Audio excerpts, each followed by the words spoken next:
Pak Syam, selamat pagi. Selamat pagi, Assalamualaikum warahmatullahi wabarakatuh. Waalaikumsalam warahmatullahi wabarakatuh. Apa kabar Pak Syam? Alhamdulillah, baik. Okay. Kopel, Komite Pemantau Legislatif Indonesia, memantau teman-teman di legislatif ya Pak ya? Kalau ASA Indonesia ini apa Pak? Kalau ASA Indonesia sebenarnya itu hampir sama gitu ya. Jadi konsen pada 3 area. Itu adalah anti korupsi, HAM dan demokrasi gitu ya. Jadi agak luas. Cuma ini lembaga riset gitu. Oh oke, baik. Pemilu digital ya. Oke, siap. Kebetulan kemarin untuk pemilu 2004 ini itu meluncurkan untuk program namanya Cek Pemilu. Jadi aplikasi gitu ya. Oh, ASA ini? Ya. Oh, jadi harapan kita nanti publik itu bisa kemudian mendeteksi dini dari awal siapa sih sebenarnya profiling gitu ya. Caleg-caleg di Indonesia itu yang dulu pernah terjerat kasus lah gitu ya, atau dia pernah terlibat illegal login dan macam-macam gitu. Biar informasi lebih banyak buat pemilih ya, track record. Harapan kita kan pemilu berintegritas kan harus tahu siapa calonnya gitu kan. Gitu.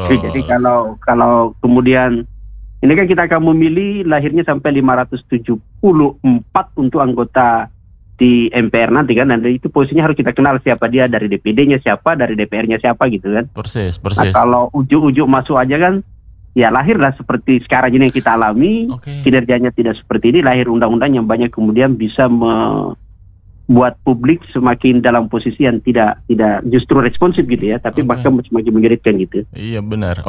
Tadi aplikasinya namanya Cek Pemilu. Cek Pemilu. Udah ada di App Store, Play Store ya? Iya. Tapi itu sampai sekarang kita memang ini ya tidak buka langsung ke publik kecuali yang ada kerjasama ke kita, karena persoalannya kan ada undang-undang perlindungan data pribadi gitu ya.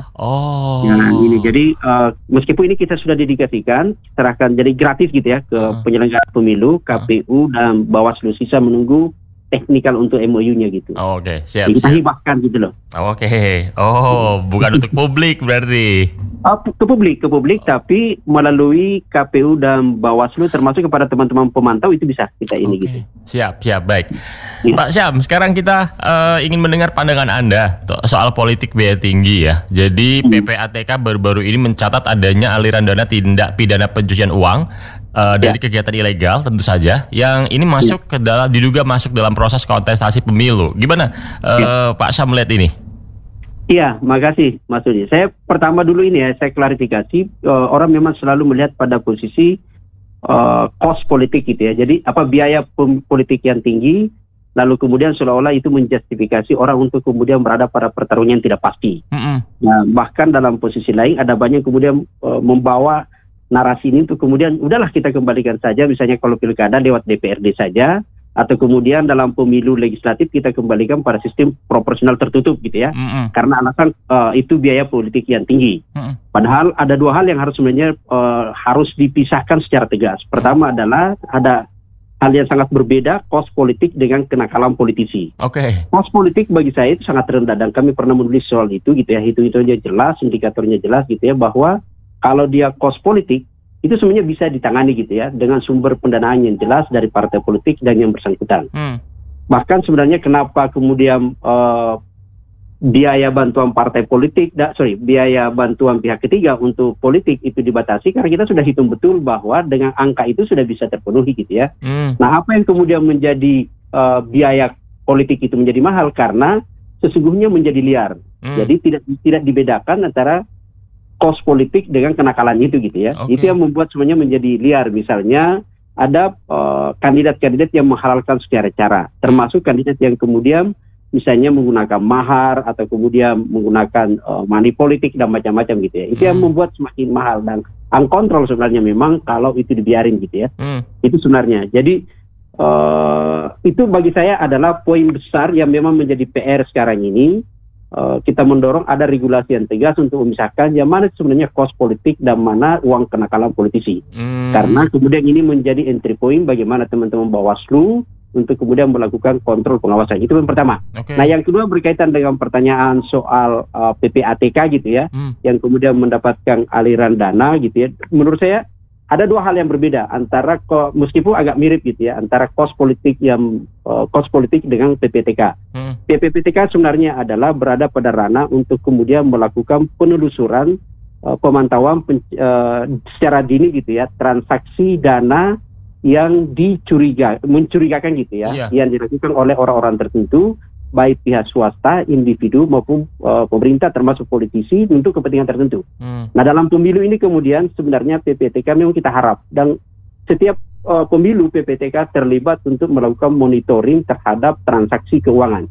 Hanya saja menurut saya tidak optimal gitu ya dalam sisi untuk eksekusi. Padahal kita tahu semua kalau penjelasan saya dari awal tadi bahwa ada kenakalan politisi, maka disitulah potensial terjadi yang namanya transaksi liar gitu ya. Nah, praktek pencucian uang dan macam-macam. Dan selalu PPTK menyebut bahwa ada dugaan kecurigaan, tapi memang secara eksekusi penegakan hukum kita menurut saya masih belum direspon secara baik. Apakah PPTK tidak mendorong secara optimal atau di penegakan hukumnya tidak gitu ya. Padahal titik poin sebenarnya untuk mencapai pemilu berintegritas kan sebenarnya bagaimana memastikan peserta pemilu itu berintegritas. Peserta pemilu itu siapa? Yaitu adalah partai politik gitu ya. Lalu capres, cawapres, atau kemudian DPD. Nah, caleg itu sesungguhnya adalah bagian dari partai politik. Nah, ini yang harus kita lihat untuk kemudian memastikan apakah peserta pemilu itu on the track gitu ya. Integritasnya baik melalui tentu tata kelola keuangan. PPATK adalah bagian yang sesungguhnya diharapkan berkontribusi untuk memastikan bahwa aliran dana itu menjadi baik gitu ya. Nah, kalau itu kemudian didapat, misalnya sekarang mendapatkan angka PPATK mendapat sampai jumlahnya triliunan, menurut saya ini sesuatu yang luar biasa. Kita tidak boleh berdiam diri gitu ya. Triliun ini menurut saya penting untuk kemudian harus segera ditindaklanjuti. Dan bagi saya harus dibuka ke publik gitu loh, harus dibuka ke publik.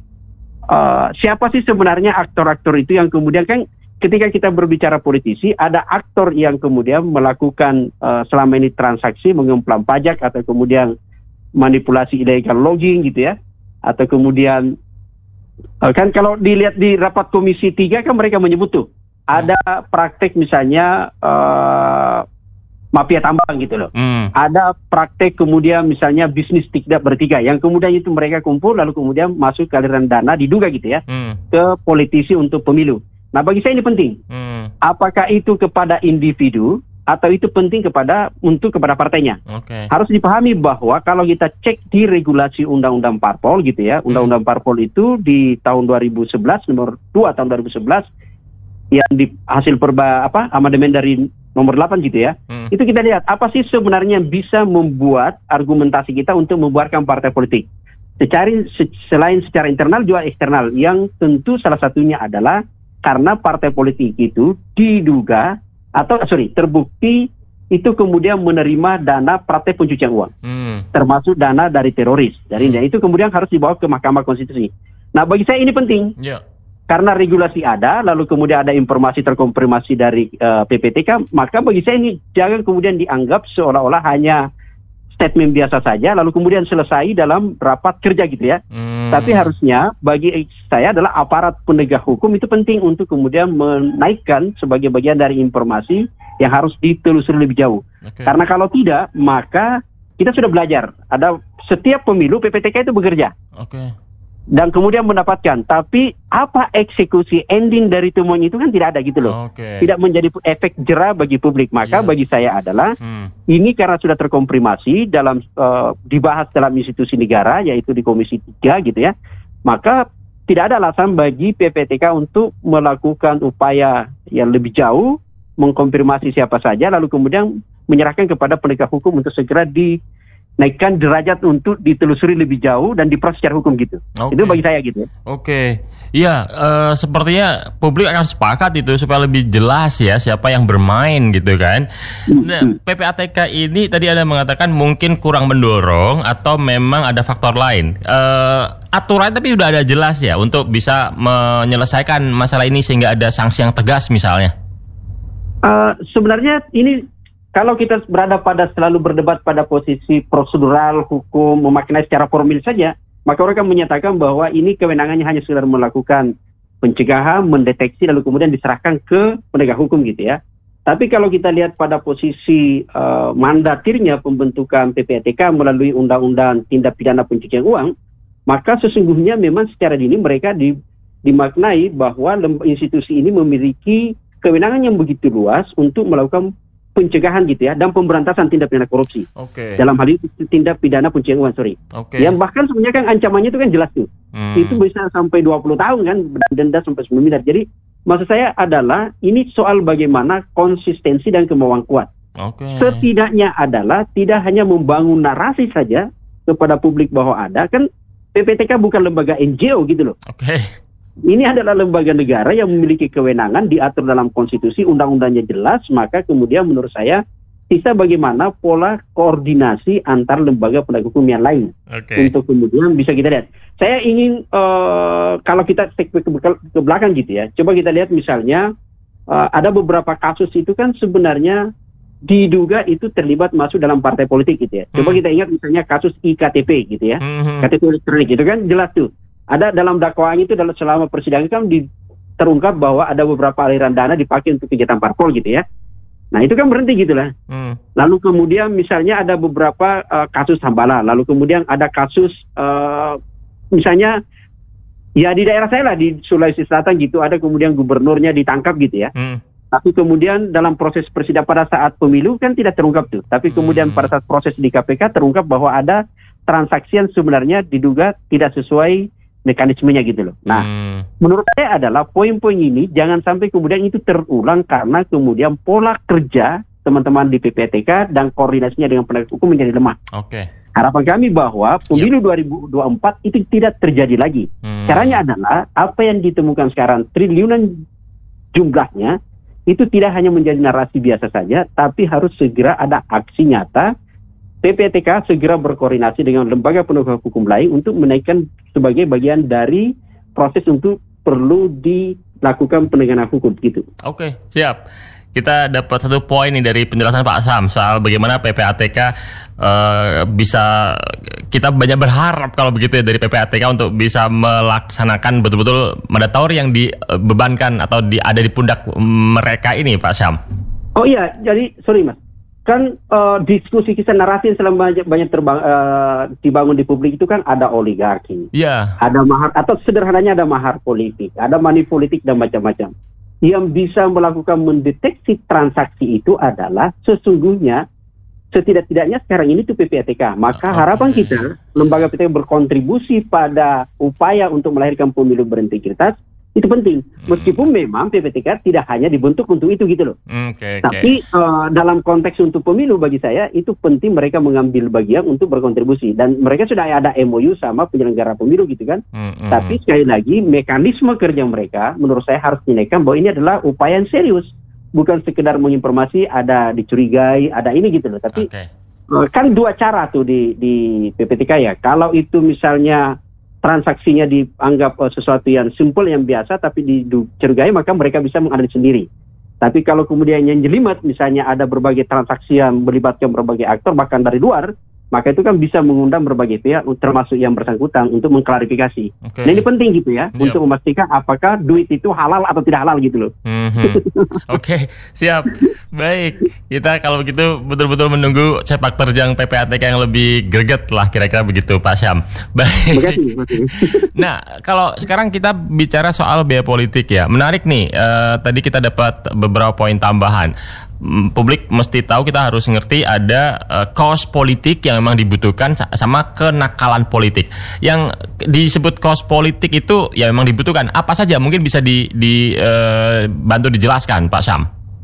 Iya, sederhananya gini ya. Kalau dalam kita menggunakan saja regulasi yang ada dalam undang-undang pemilu gitu ya. Apa sih sebenarnya yang bisa? Itu kan ada biaya kampanye dan tahapan kampanye itu kan dibatasi. Cara berkampanye juga diatur gitu ya. Misalnya harus dibatasi periklanan, harus dibatasi APK-nya gitu ya. Harus dibatasi pertemuannya. Maka biaya itu bisa dihitung dalam bentuk unit cost. Kebetulan kami pernah menghitung itu gitu ya.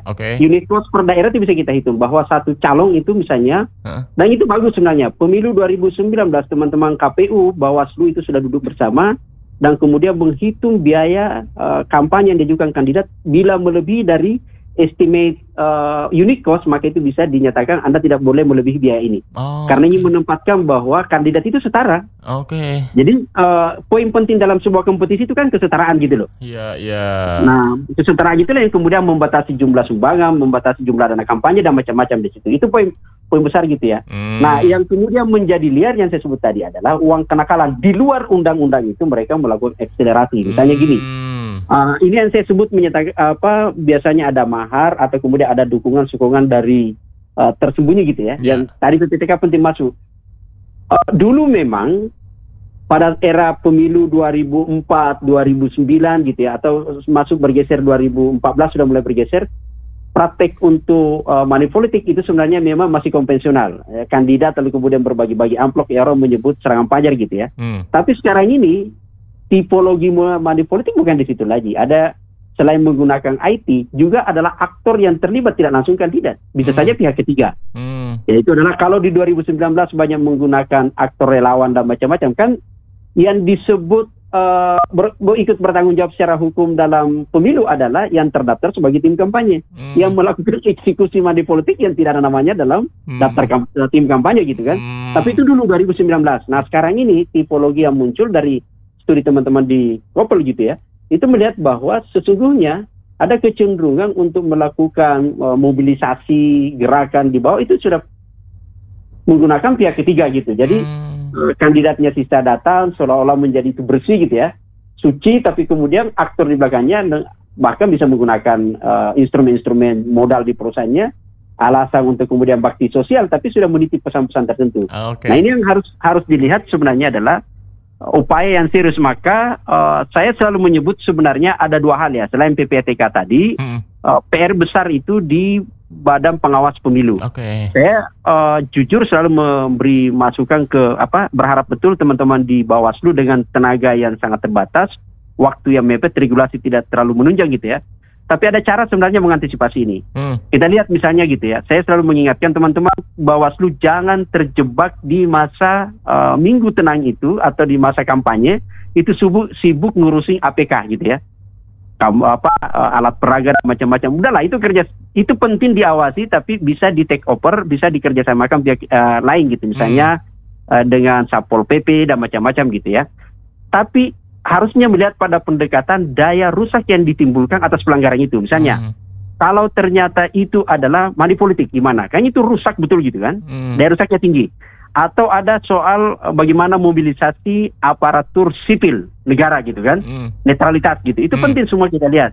Karena di dalamnya, ketika ada sebuah kepala daerah yang tidak netral, maka yakinlah selain melakukan praktek money politik, dia akan melakukan upaya secara tersembunyi untuk melakukan penyimpangan melalui kebijakan untuk memenangkan kandidat tertentu. Nah, siapa yang bisa mendeteksi? Kalau dengan kerja secara formalitas saja teman-teman di Bawaslu, saya sebut bahwa insya Allah Anda akan menyatakan laporan pasti yang keluar dari ditemukan Bawaslu adalah hanya pelanggaran APK. Sangat minim pelaporan soal berkaitan netralitas dan penyimpangan kebijakan termasuk dengan money politik. Padahal itu yang ditunggu oleh publik gitu loh. Iya, kok ini Pak Sam tajam banget ya. Lebih tajam dari yang seharusnya melakukan. Oke, baiklah.